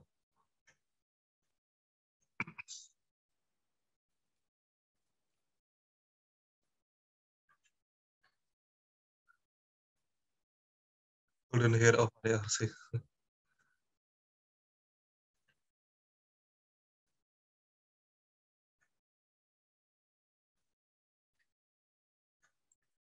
Ya, jadi memang apa namanya di daerah Jerman dan sekitarnya itu memang banyak kaum seperti itu banyak. Yang saya tahu sih sejak tahun 1700-an itu. 1700-an sampai sekarang kan sampai abad 20.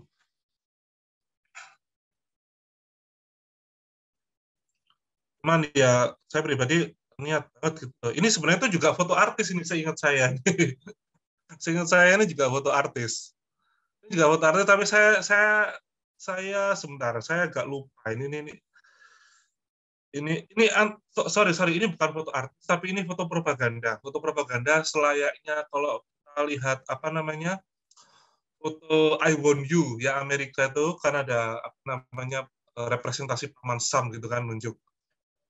Nah, ini juga kayak gitu. Ini dia ini kalau nggak salah katanya tuh sebar di pamflet ya si cewek satu ini.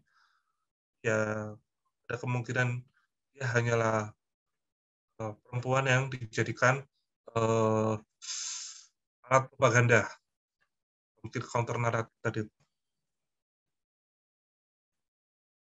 Oke, Germano-Modernism menurut Tula.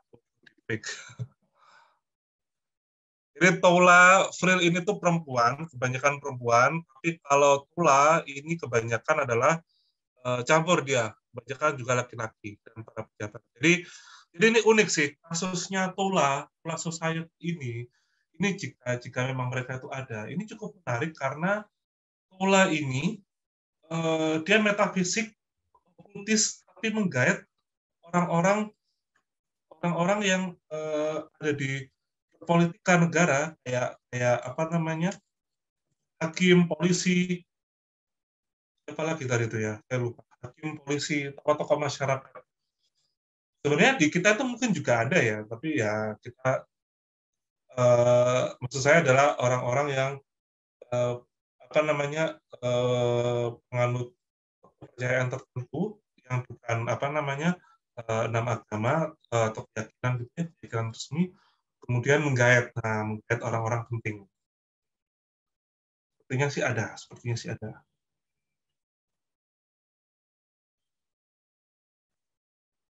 Nah, jadi misalkan ini adalah counter naratif ini, misalkan counter naratif yang niat, bikin isunya di mana-mana di internet.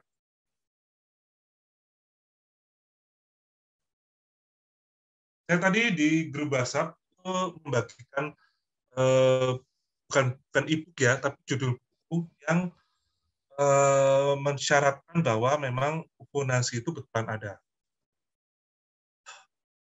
Mungkin teman-teman yang sekarang online itu saya share di grup UFO Community itu mungkin teman-teman bisa share di sini karena HP saya jadikan kamera.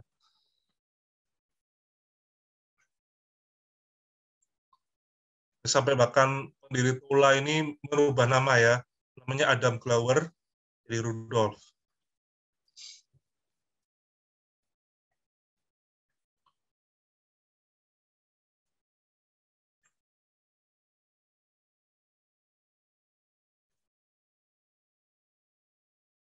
Ya sekelas Nazi ya, karena gini Mbak Wedo, ketika saya mencari tentang Nazi ini ya, ini orang-orangnya tuh sangat niat. Jadi ya kepada orang-orangnya ini kepada Hitler itu sangat niat. Ada orang tuh yang saya lupa namanya karena nama Jerman itu ketika dia mati dia tuh sampai ngomong ke orang yang lihat dia terakhir kali ya, kamu harus ikut Hitler. Dia adalah kayak jalan terang, penunjuk jalan terang, menuju cahaya kemenangan seperti itu.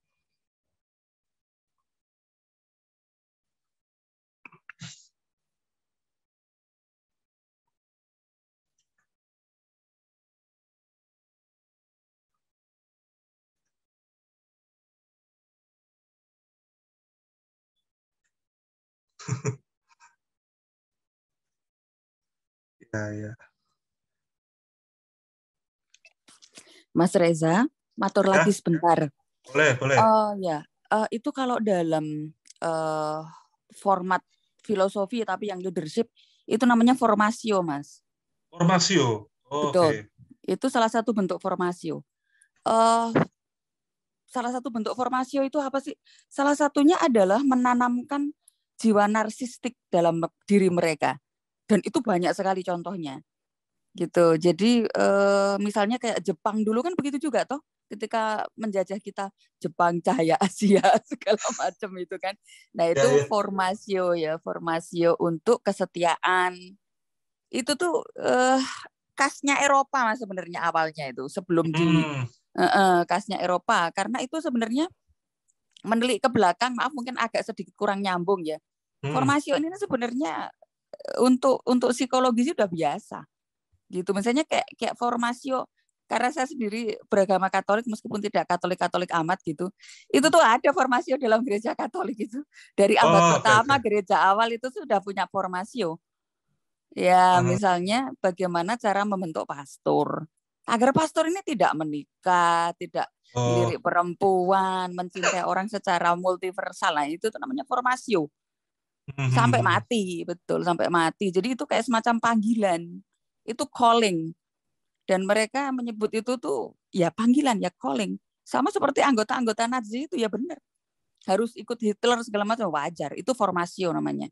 Itu aja, nggih. Oke, terima kasih Mbak Medo.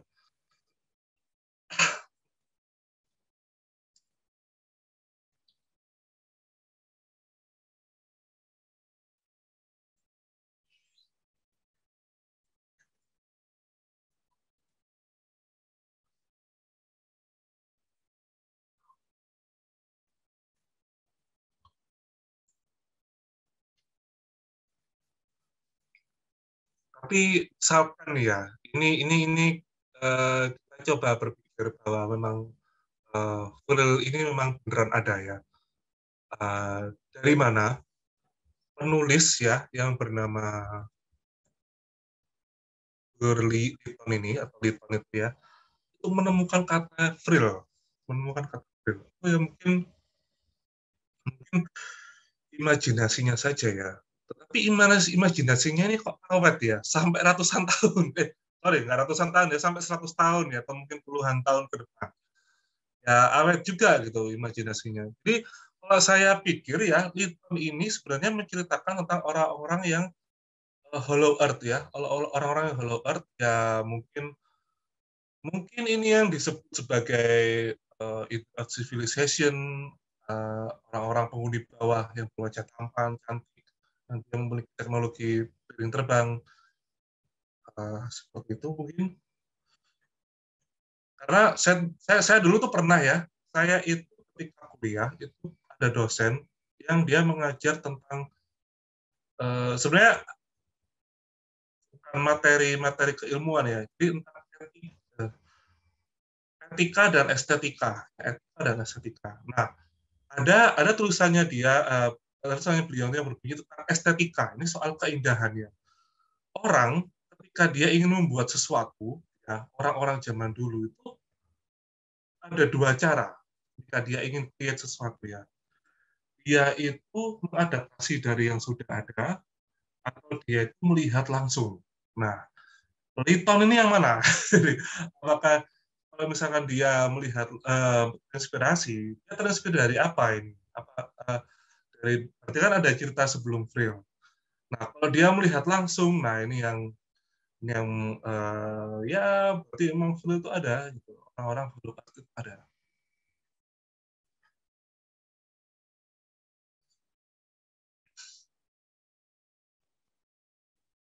Cuman ada yang apa namanya tadi ada tulisan yang mengatakan bahwa Louis Jacoliot ini kemudian kolab sama Blavatsky yang lantas Blavatsky ini bikin buku ya serupa Vril itu tadi yang nama energinya itu namanya itu Masma.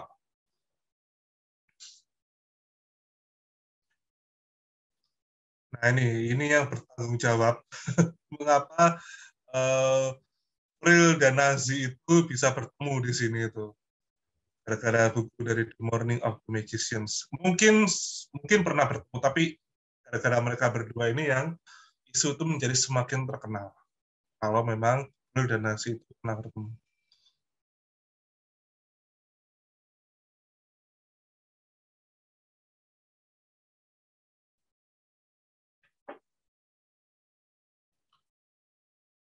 Ini saya nggak recommended ya untuk apa namanya meneliti buku ini. Mending teman-teman kalau ingin ya buku ini atau buku ini ya, atau bahkan buku ini mungkin kalau ini enggak karena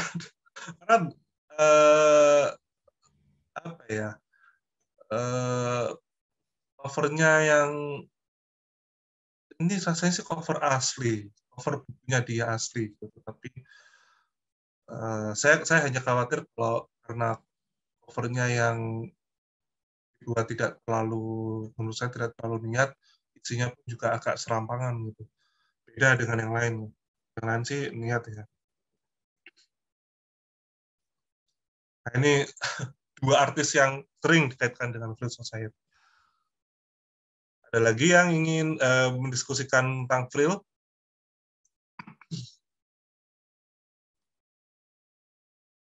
Mungkin di sini ada teman-teman yang bisa menambahkan, Frill itu ada kok. Nah, silakan bisa ditambahkan di sini di diskusi ini.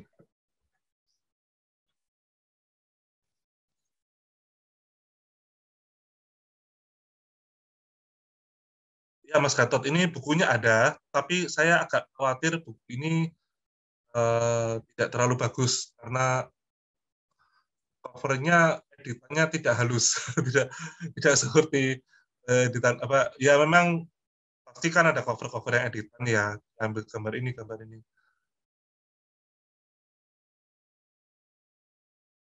Nah, kenapa kok foto artis? Nah, ini menarik ini. Sebenarnya pertanyaannya Mas Hani itu agak-agak apa namanya? Agak-agak membuat saya tuh berpikir kayak gini. Mengapa kok harus foto artis? Nah, ini kayak semacam gini.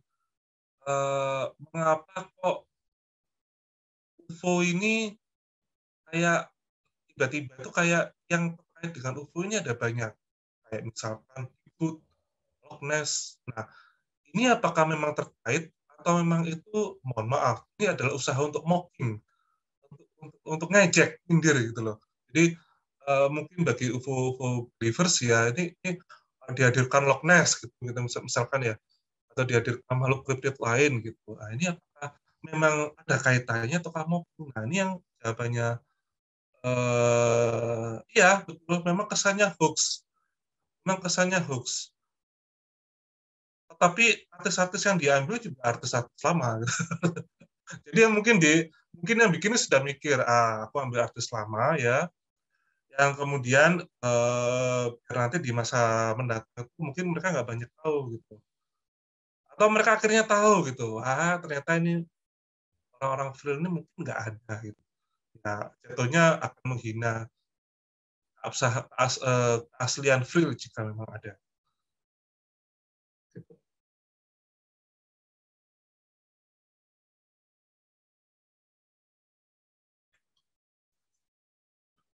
Frill ini kalau dari timeline kalau dari versi antara Frill ini kalau dirunut dari versi yang percaya bahwa Nazi dan Frill ini bekerjasama, maka Frill itu udah nggak ada. Dia sudah ke Aldebaran menemui para orang-orang yang membantu mereka untuk membuat mesin jelajah antar dimensi atau JFM tadi. Ya, ini mungkin seperti Project Serpo ya. Kalau Project Serpo itu kan pertukaran antara manusia dengan alien ya. Jadi ada beberapa manusia di sana, terus di bawah. Nah, ini tapi ini manusianya pergi sendiri, inisiatif sendiri pergi ke planet yang mengitari Aldebaran, planet Sumi R atau Sumi N tadi itu.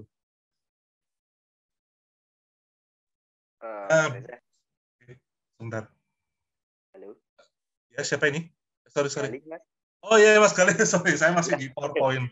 Gak apa-apa, sorry. Mas, ini menarik sebenarnya sih, Mas. Tadi saya juga bertanya terkait dengan Frill itu.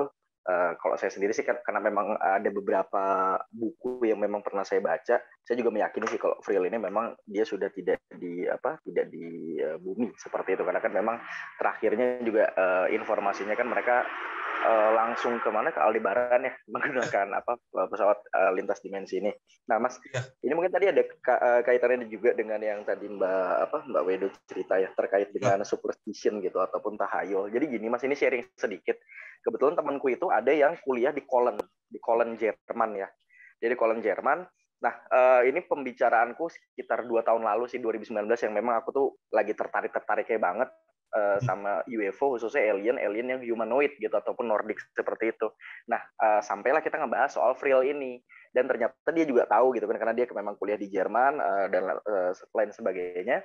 Ya kita ngobrol-ngobrol, nah ternyata temanku ini dia bilang kalau perkumpulan-perkumpulan yang percaya tahayul ataupun okultisme ya kalau nggak salah ya, di Jerman itu, di Köln, di tempatku yang sekarang lagi kuliah dan tempat tinggalku itu memang banyak Mas, tapi mereka itu rata-rata ya kayak begitu, orang-orang tua. Dan mohon maaf, aku bukannya nyinggung atau kayak gimana, mereka tuh rata-rata ritualnya entah itu di tempat gereja tua yang sudah tidak terpakai, dan ritualnya pun benar-benar untuk kelompoknya tersendiri gitu. Dan beberapa kali temanku ini juga menanyakan gitu, itu ritual apa sih, kan di ritual itu kan banyak kan, mungkin entah itu dia pemuja setan ataupun apa, tapi ya beberapa kali ditanya kepada si pelaku ritual tersebut, karena mereka menjawabnya juga agak-agak aneh gitu. Anehnya kayak gitu, kita ingin mendapatkan informasi dari luar sana seperti itu. Nah, perkumpulannya apa aku masih belum tahu nih Mas, tapi dengan adanya pertemuan Beta Talks ini aku jadi pengen ngubungin temanku lagi gitu, karena ini cukup menarik ternyata. Yang tadi Mbak Wedo sampaikan ya, mungkin kalau tadi di Islandia ya contohnya, tahayul itu tuh tinggi sekali, tapi ternyata di salah satu kota di Jerman, yaitu di Köln, temanku yang lagi kuliah di sana tuh memang mengakui banyak juga perkumpulan-perkumpulan yang memang percaya gitu dengan hal-hal seperti ini. Jadi cukup menarik sih Mas pembahasan ini Mas. Ya, oke. Mas Galih, kalau boleh saya tanya, ini maksudnya tuh gini, ini kan ada okultis ya, ada okult, mereka mengadakan ritual, tapi mereka mengadakan ritualnya di tempat-tempat ibadah yang umum. Mereka tidak mendirikan tempat ibadah sendiri gitu. Mereka bilangnya, teman saya itu bilang salah satu tempat untuk pertemuan itu pernah di tempat-tempat seperti di gereja tua atau segala macam, tapi dia hanya bilang pernah pertemuannya sekali itu di tempat-tempat si gereja tua. Jadi bukan berarti di gereja tua itu dia tuh melakukan pertemuan rutin, tidak, tapi memang saya tidak mendalami pertanyaan tersebut gitu, tapi memang ketika saya tanya apa sih yang dibahas ya, mereka cuma gitu, kita ingin mencari informasi dan pengetahuan dari luar sana. Nah, ini luar sana ini kan luas ya Mas maknanya. Jadi, apakah ini mereka yang pernah baca Vril dan mereka mengimplementasikannya di masa sekarang gitu kan, karena cukup menarik juga sih Mas sebenarnya Mas kalau kita cari tahu gitu kan. Ya, ya sih. Nah ini ada Mas Handi bilang, Billy Mayer bikin hoax food artis, katanya ras alien basket yang ternyata ngambil foto dari sebuah acara. Ya, ini acara kalau salah acara dansa ya, ini ya, ceweknya diambil dari dansa atau nari gitu, diambil. Nah itu loh, kenapa ya mengambil dari acara-acara atau orang-orang yang sudah ada. Ini rata-rata orang-orang yang ingin buat kehebohan gitu. Kenapa nggak ngambil, bikin sendiri, cari model sendiri, fotoin, kenapa harusnya sudah ada? Atau mungkin mereka ini ya saking cepeknya berpikir gitu ya, sampai nyomot sini nyomot sana gitu.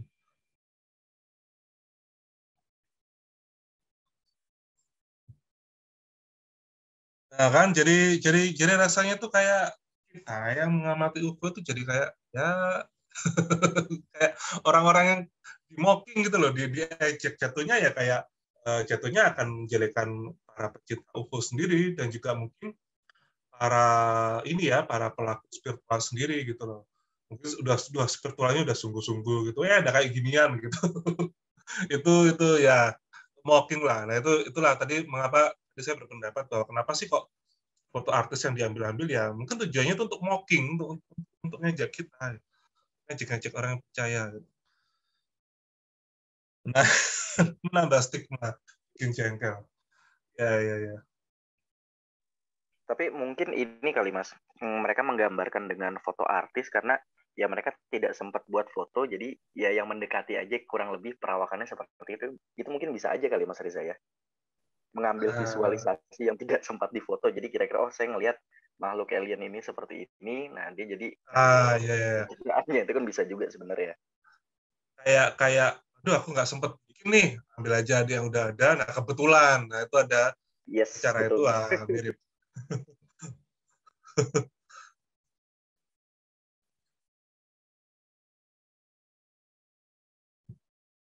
Ya, Pak Ferry baru masuk, pembahasannya sudah habis.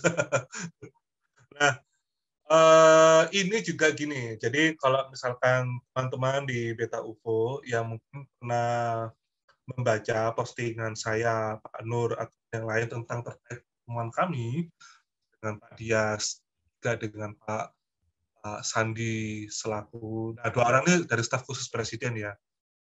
Nah ini problem yang disampaikan Pak Dias pertama kali itu adalah foto UFO yang palsu dan UFO yang asli ini artinya berbau, jadi orang jadi susah untuk mengetahuinya. Ya mungkin sama seperti ini ya. Kayak kasus Frill itu, ini mana Frill yang asli gitu mukanya, mana muka Maria yang asli, apakah yang ini, apakah yang itu. Ternyata ketika kita percaya ini, ternyata itu artis. Mana foto si Grun yang asli atau Grun yang asli atau Auke yang asli gitu. Ternyata ketika kita baru tahu ya lah ini ibunya Uma Thurman. Jadi ya itu sih bagi apa ya bagi kita yang percaya, yang bersemangat ya. Nah, kalau saya pribadi sih saya optimis ya bahwa bahwa ya tentunya ada alien itu ada. Ya kayak hal-hal kayak gini nih yang kata Mbak Wedi itu membuat sedih, menambah stigma buruk, bikin jengkel. Ya.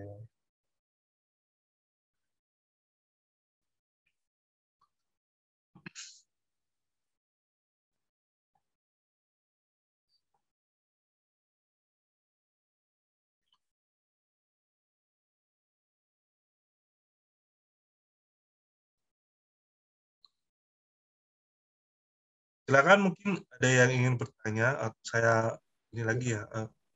Halo. Oh ya Mas Dino. Ya. Ini saya baru baca artikel nih tentang Maria Orsik ya. Ya. Nah ini kalau saya nggak salah paham dibilang gini, sebelum tahun 1992 nggak ada bukti bahwa Maria Orsik hubungan dengan alien. Tadi sempat disinggung Mas Reza nggak ya mengenai sebelum tahun 92 ya? Karena kalau saya nggak salah paham sesudah tahun 92 baru cerita dia berhubungan dengan Aldebaran muncul. Nah, itu gimana Mas Reza? Nggak, apa yang Mas Reza tahu ya? Ini saya tadi baru baca ini. Oh, tadi saya memang nggak menjelaskan seperti apa yang didapat Mas Dino, cuma tadi saya menjelaskan gini, ada buku yang saya anggap bertanggung jawab atas hubungan Frill dan Nazi, yaitu adalah buku science fiction karya 2 orang yang menghubungkan Frill dengan Nazi. Nah, tapi bahwa kenyataan ada informasi bahwa sebelum tahun 92 Maria ini nggak dihubungkan sama siapa-siapa. Nah ini saya baru tahu. Baru setelah 92 internet ini berkembang, nah baru jadi aneh-aneh ini informasinya. Betul. Menarik Mas Dino. Mungkin Mas Dino bisa share linknya di sini mungkin. Ya, saya share sekarang ya. Ini ya. Makanya saya kira Mas Reza tahu ya. Apakah benar sebelum tahun 92 itu nggak ada cerita dia berhubungan dengan Aldebaran ya? Saya belum tahu banyak ya soal itu. Nah itu sih. Nah saya juga baru tahu ini Mas Dino. Oh ya, oke, saya share aja ya. Okay. Cuman tadi saya cerita ada situs yang kemudian saya cari hilang itu gini, di tahun 2003 itu udah ada orang yang langsung ada komentator yang menguatkan bahwa Nazi itu memang bekerjasama dengan Nazi itu memang punya UFO. Nazi itu memang punya UFO. Tapi tidak menceritakan bahwa Nazi itu bekerjasama dengan Frill di tahun 2003. Nah, situsnya lenyap. Oh, ada Pak Ferry, sebentar.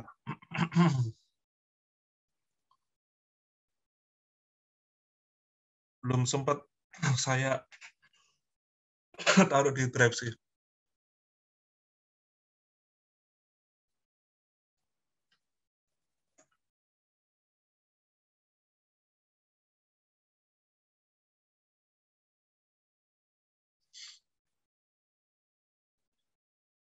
Saya juga mau share lagi tentang namanya, ada beberapa orang maaf, ada satu orang yang membuat video yang videonya itu nunjukin kalau ini orang-orang yang di video itu sebenarnya orang-orang dari artis iklan parfum, iklan apa. Tapi dia nunjukin kalau saya itu videonya nggak ada suaranya sih, dia cuma ngasih tahu ada gambar-gambar video gitu, ada simbolnya Frill yang sama dia kayaknya didekatkan sama alat deteksi radiasi gitu. Itu ya memang kayaknya sih simbolnya Frill itu kan petir tadi ya. Nah, Frill-nya mungkin ada, cuman orang-orangnya ini yang mungkin nggak ada. Orang yang kita tahu di internet itu yang artis sebenarnya.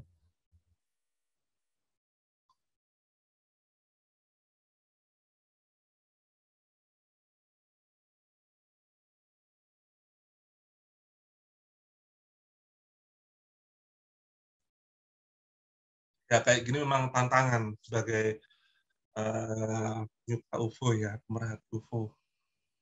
Itu ada Malcolm Nicholson. Oh ya, ini yang tadi yang salah satu saya lihat ya. Jadi ini meskipun ini WordPress, tapi dia menarik sih. Dia menarik penjelasan bahwa ada beberapa foto Maria yang palsu, ada yang editan dan ada yang tidak. Dia ngasih tahu yang editan kayak dimanipulasi foto itu yang mana gitu dia bilang.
Silakan jika ada yang ingin ditanyakan.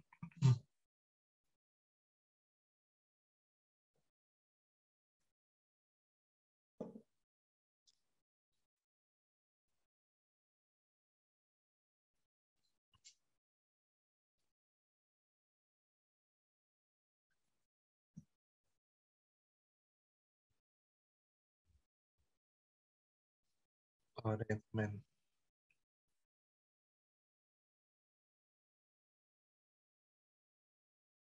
Nah, gini, oh ya, pertanyaan bagus sekali, Mas Dwi Nanto. Apakah blog milik Nasi itu ada hubungannya juga dengan Free Society?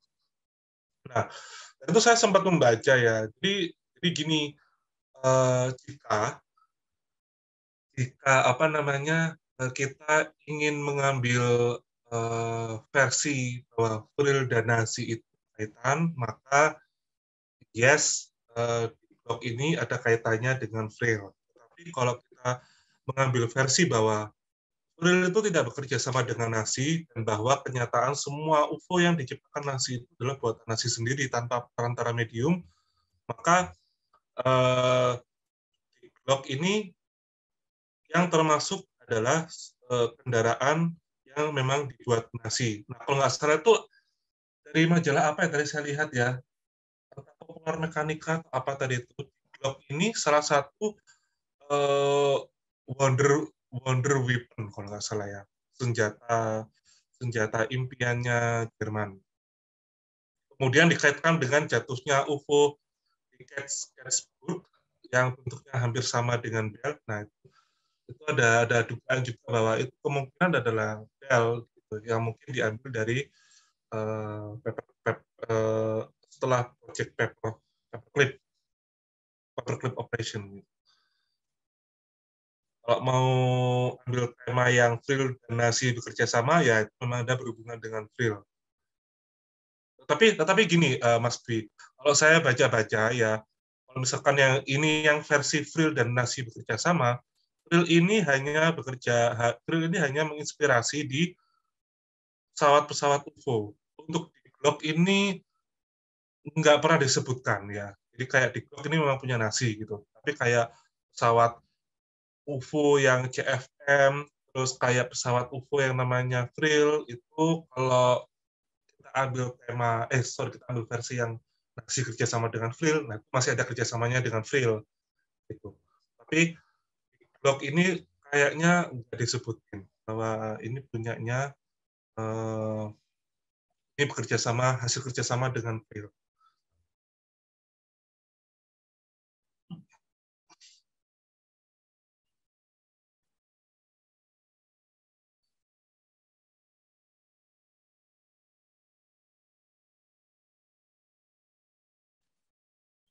Ya, sayang sekali ya, ternyata ini sebagian ada yang artis. Saya rasa yang ini ibunya Uma Thurman deh, yang ini tuh. Terus Maria ini tadi si Judy tadi yang di slide terakhir sendiri. Yang tahu ini kurang tahu sih, tapi dari penggambaran fotonya agak seperti manipulasi menurut saya yang tahu ini.